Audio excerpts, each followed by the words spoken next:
പണക്കാർ car വാങ്ങുമ്പോൾ ഉപയോഗിക്കുന്ന ഒരു സീക്രട്ട് ട്രിക്ക് ഉണ്ട്, ഞാൻ പഠിപ്പിച്ചു തരാം. ഇങ്ങനെ ചെയ്താൽ പലിശ കൊടുക്കാതെ ലാഭം ഉണ്ടാക്കി കാറ് വാങ്ങാം. 20 ലക്ഷത്തിന്റെ മഹീന്ദ്ര താർ വാങ്ങുന്ന ഒരു എക്സാമ്പിൾ നമുക്ക് എടുക്കാം. കയ്യിൽ പൈസ ഉണ്ടെങ്കിലും അത് കൊടുത്ത് വാങ്ങുന്നതിന് പകരം 25 ലക്ഷം രൂപ നേരെ FD ഇടുന്നു. എന്നിട്ട് ആ FDക്ക് അഗേൻസ്റ്റ് 20 ലക്ഷം രൂപ ലോൺ എടുക്കുന്നു ഫോർ 5 ഇയേഴ്സ്. എന്നിട്ട് ആ പൈസ വെച്ച് താറ് വാങ്ങുന്നു. കൺഫ്യൂസ്ഡ് ആകണ്ട, നമ്പേഴ്സ് കാണുമ്പോൾ ശരിക്കും നിങ്ങൾ ഞെട്ടും.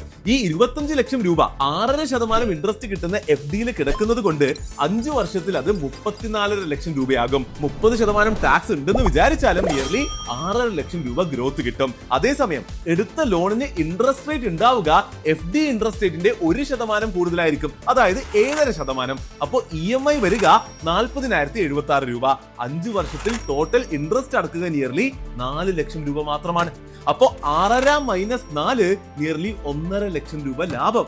ഇനി ഇൻകം ടാക്സ് ഇല്ലാത്ത ആളാണെങ്കിൽ ലാഭം ആക്ച്വലി നിയർലി 6 ലക്ഷം രൂപ വരെ ആകും. അപ്പൊ ഇങ്ങനെ ചെയ്താൽ വണ്ടിയും കിട്ടും, കയ്യിലെ പൈസ ഗ്രോവും ചെയ്യും. സൂപ്പർ അല്ലേ? ശരിക്കും സിമ്പിൾ ആണ്. മനസ്സിലായില്ലെങ്കിൽ ഒന്നുകൂടി ശ്രദ്ധിച്ചൊന്ന് കണ്ടു നോക്കൂ. വണ്ടി വാങ്ങാൻ പ്ലാൻ ചെയ്യുന്ന റിച്ച് ഫ്രണ്ടിന് അയച്ചും കൊടുക്കൂ. അതിശക്തം.